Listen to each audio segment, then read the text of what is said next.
I was not convinced that Yeshua wasn't the Messiah.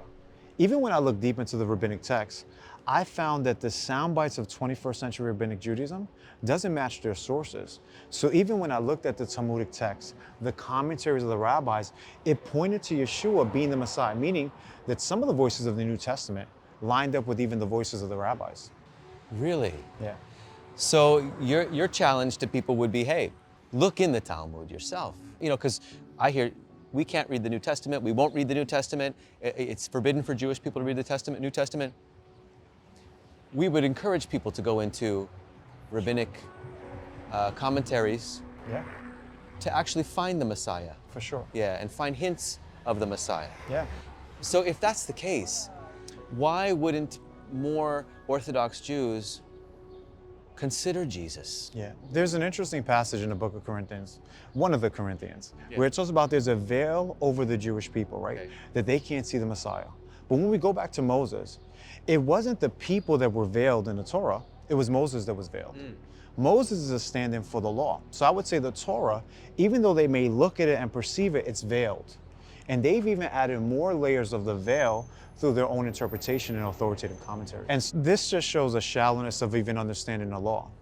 Because the law was malleable. And when I say that, the laws had adaptations to it, even before they even make it to the promised land. There's situations throughout the Torah specifically where Moses doesn't know what to do after the 10 Commandments are given. Right. The people go up to Moses and say, Moses, what do we got to do now, right? What do we do in this new situation? Right. Moses goes up and adapts a law for the current condition. Right. And the current condition that we're in is the condition of the new covenant, which is the covenant of Messiah Yeshua. So Jeremiah 31. So that's what we're under right now. So the Torah has gone through further adaptations. Like it says in Hebrews 7:12, when there's a change of a priesthood, there's a change of the law.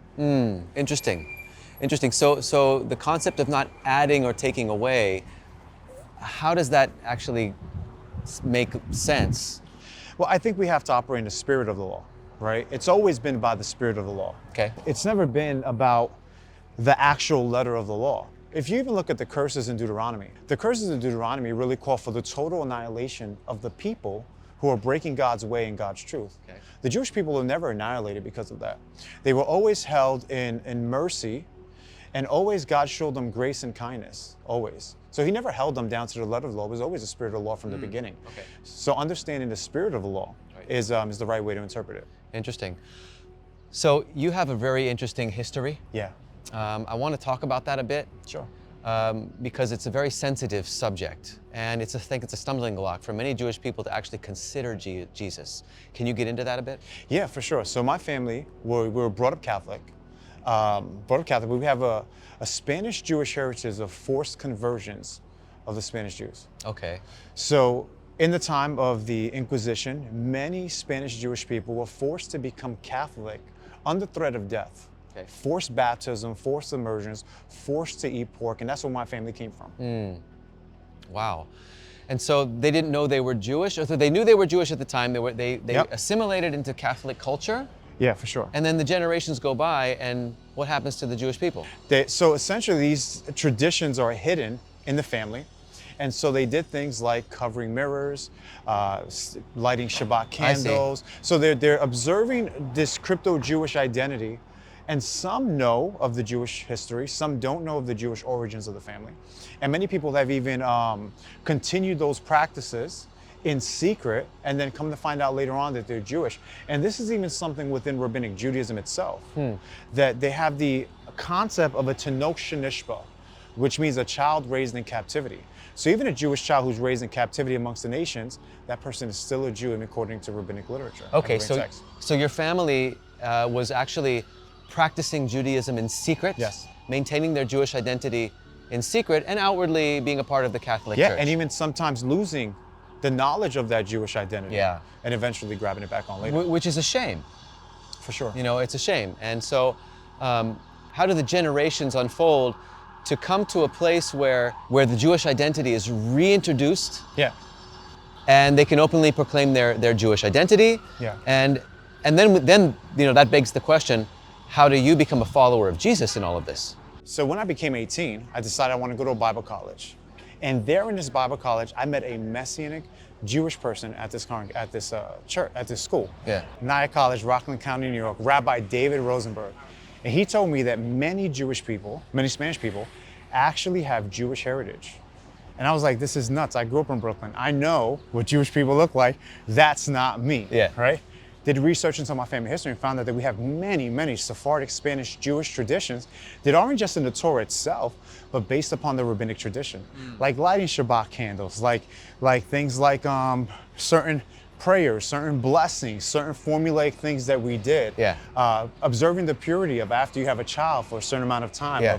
of not touching the baby, certain things like that, belief in the evil eye. Found out through my family tree that many of the people of my mother's side, direct matrilineally, went to the areas that Jewish people were from in Spain, in Puerto Rico. Wow. So take me forward. You got into some stuff. Yeah, In your life. You had a rough period Yeah. of time. Yeah. Let's get into that a bit because it's important to give a little bit of a context of where you came from to where you are now. Yeah. So I grew up in Brooklyn, which is the birthplace of hip hop, or hip hop music, background culture, all that stuff. I was into all that. So that's where I grew up at. So when I have a very tumultuous background. My father was an alcoholic. I came from a very broken family, although they loved us Yeah. very much. I don't believe that they had the tools really to raise us. They weren't believers and that sort of thing. Okay. So there was a lot of brokenness. So when I started going to nightclubs when I was 20 years old, what did I want to do, Jeff? I want to be the DJ. That's right. Right? So what did I do? I went on, became a DJ. That led me to drinking and drunkenness for 10 whole years of my life. Wow. So from 21 all the way until I was 32, basically 11 years, drinking, partying, being a womanizer, Yeah. a lot of brokenness, a lot of hurts and pain. And so Yeah. I had to reconcile with that, with the faith that I was finding out and professing and the Jewish identity altogether, and that was difficult for me. That's a lot of balagan, we would say. That's you know a what lot I mean? of balagan, for sure, for sure. Yeah. And I'm talking about, Jeff, like drunkenness, being outside of nightclubs, wrestling with how do I fix the brokenness I had and build this relationship with Yeshua. So I had been building with this congregation, which is Bethel Gibor, where I serve as the rabbi now, but the senior rabbi was Mark Schulman. Okay. And he became like a father to me and tried to pull me along to walk right, but of course I wasn't choosing it, right? We've got to make that decision ourselves. Right. And for me, I held on to the ways of the world and wrestled with this thing about Yeshua. It wasn't until I decided to get sober, I had met my wife, we were going to start working on getting married, that my life began to find balance. And I remember the last time that I really, really got drunk, like really, really drunk. Yeah. I looked up and I thought to myself, this is not what the Lord had for me. That there's something missing in my life. I don't have completeness. I don't have fullness. There's more to life.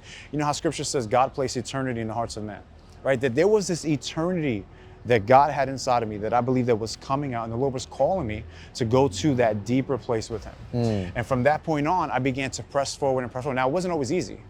You know, when you don't drink, when you are a drinker from 20 to 30, you don't mature. You don't deal with your emotional problems, with your emotional issues. So when I got sober, finally, I've been sober for almost 8 years now. When I finally did get sober, I had to work through a lot of that emotional trauma. So at that point, when I got sober, I became more invested in the congregation. I let Rabbi Mark know that I wanted to become a rabbi. He began to bring me up as a son in that. Yeah. And from then on, I received ordination in the IMCS. Amazing. I can see right now, a lot of our Jewish people might be watching this going, but why not Judaism? Why Yeah. not Judaism?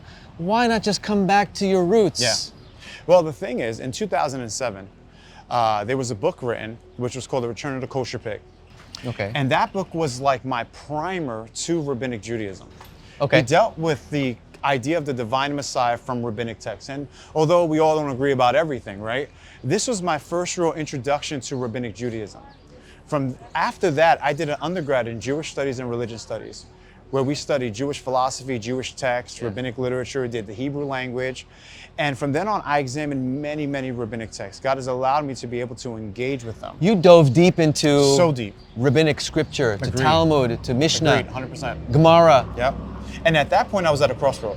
At that point, it was difficult for me because although my belief in Yeshua was very strong, and I had a confidence to believe, at this point, I'm training to become a messianic rabbi. I'm studying with the IMCS. I'm in Rabbi Mark is raising me up to do this thing. I always had the option to go ahead and become an Orthodox rabbi. Okay. I could have gone off and done that. I would have gone back to an Orthodox synagogue. I would have gotten a certificate of return as the descendants of the Bnei Anusim. They would have welcomed me back, and I could have gone to Yeshiva University totally for free and received an ordination as an Orthodox rabbi. But yet, you weren't convinced through a deep dive No. into rabbinic commentary and writing that was the truth. No, absolutely not. Instead, I found the opposite. When you dig deeply into the rabbinic text, you can hear echoes of the New Testament writers, such as divine Messiah, two comings of Yeshua, the necessity for the Messiah to understand the Torah even properly. Wait, this is in rabbinic commentary. Rabbinic Not commentary. the New Testament. 100%. Okay. In rabbinic commentaries, it teaches us that the Messiah will give us a new Torah, that he will give 30 new commandments. Even in rabbinic literature, they believe that King David, Joshua, all these other men of the faith have amended the Torah through what's called takanot and gezerot. These are stringencies and leniencies. So if we have the men of old, the prophets of old, who could amend and adapt the Torah for a current condition, how much more so the Messiah? So when I look into the rabbinic texts point to Yeshua and in many of their voices. Now, we're not saying, as some people might say, well, a lot of rabbis don't believe that Yeshua is the Messiah. We're not saying that the rabbinic rabbis believe Yeshua is the Messiah. Right. We're saying that what rabbinic Judaism teaches in many of its places line up with the New Testament. This is why I could not go into rabbinic Judaism, because the New Testament is Jewish. It's a Jewish book with a Jewish text that points to the Jewish Messiah with the expectation of the first century. That's something that most Jewish people wouldn't know. No. That this New Testament is not theirs, it's not other than, and we get criticized a lot. Yeah. I do, even personally, for deceiving the Jewish people to making them think that the New Testament is a Jewish thing. No. And we put words around it and we add comments and we say it in a specific way to make it sound Jewish and at home for the Jewish person. Yet, this is, when an Orthodox rabbi comes and says to me, you need to go back to your roots, young man, I say, our roots are the Tanakh. Yeah. Because I know what he's referring to. He's referring to Talmudic Rabbinic Judaism. Yeah. No, it's not. Which is post New Testament. 100%. So let's talk a little bit about the Jewishness Yeah. of the New Testament. Yeah. We have portions in the book of Acts where it says there were myriads, thousands of Jewish believers, and they were zealous for the law of the Torah, right? Jewishness of a text. Yeah. A Jewish guy born in Israel, Yep. raised up in there, whose mother's name was Miriam, his father's name was Joseph, obviously virgin birth, but his father's name is Joseph, right?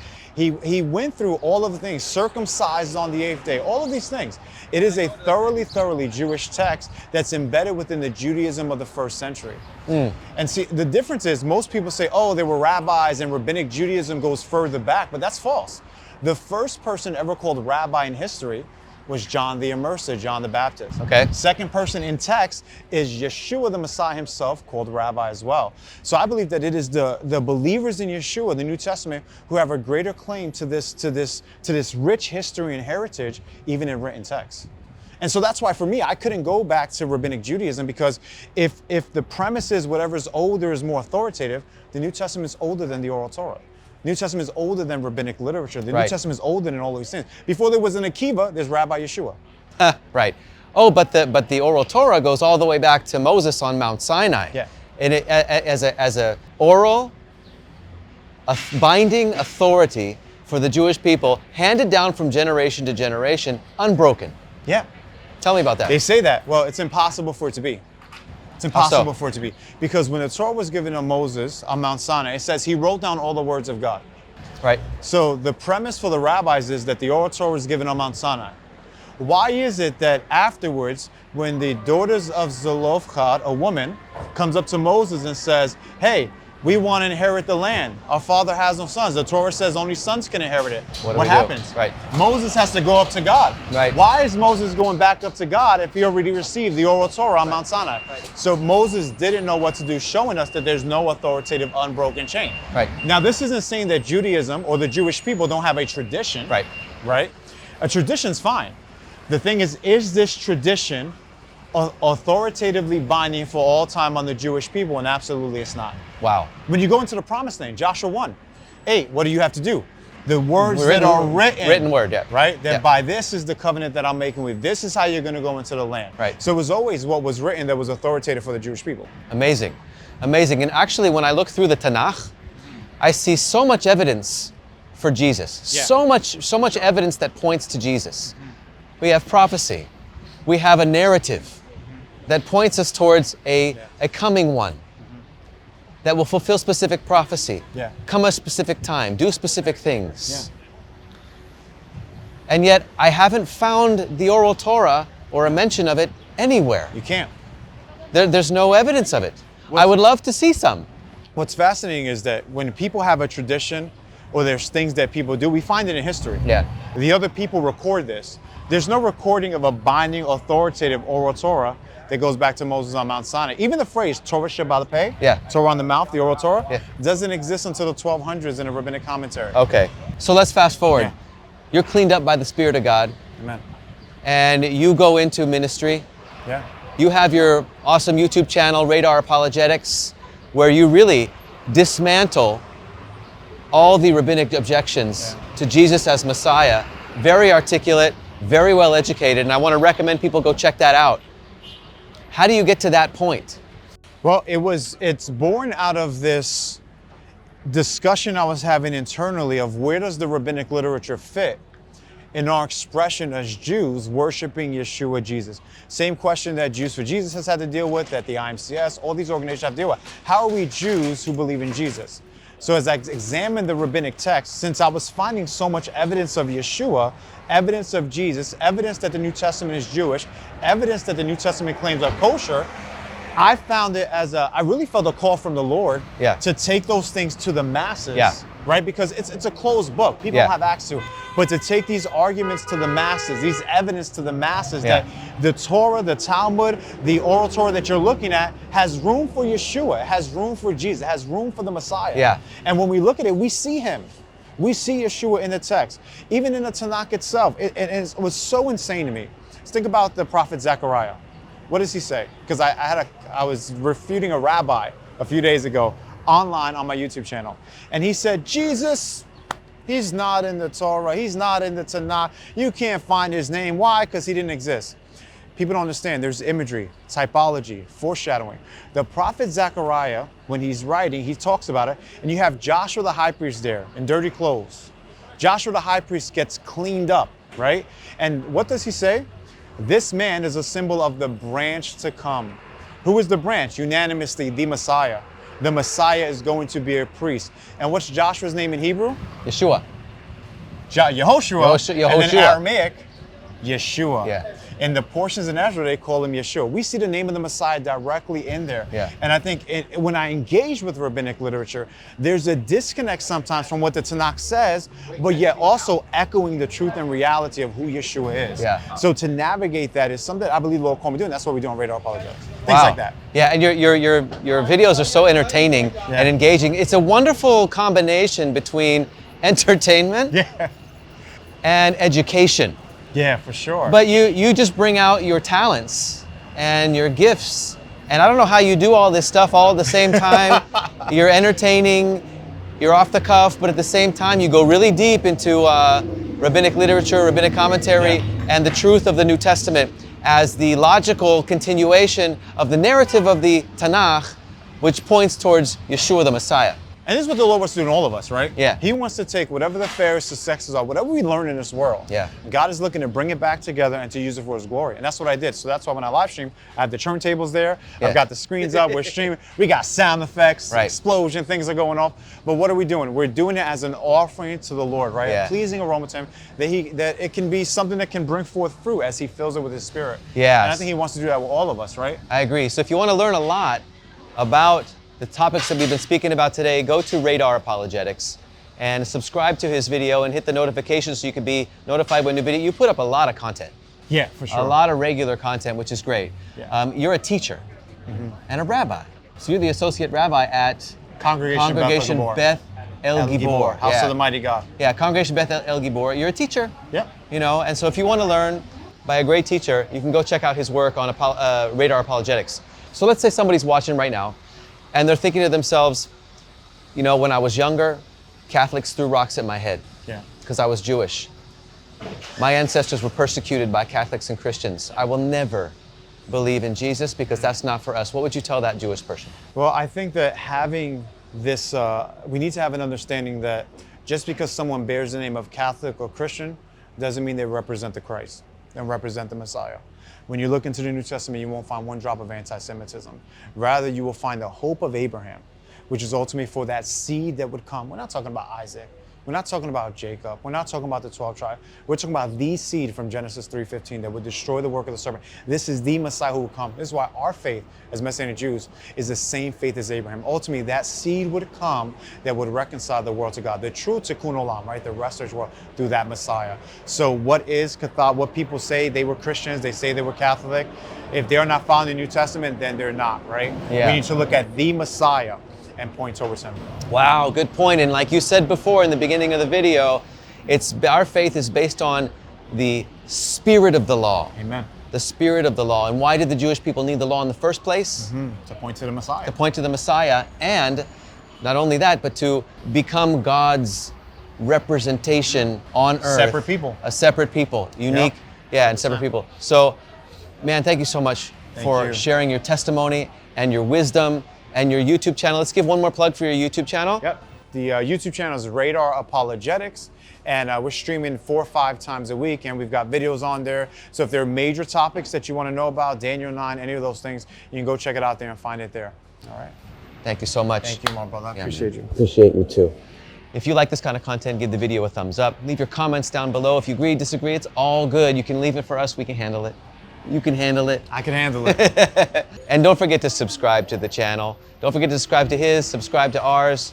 And we have a playlist of great testimonies of Jewish followers of Jesus that you can follow and go find on our channel. So thank you for watching. God bless you, and My brother. God bless you and your God ministry. bless you, all right, brother. man. Take care.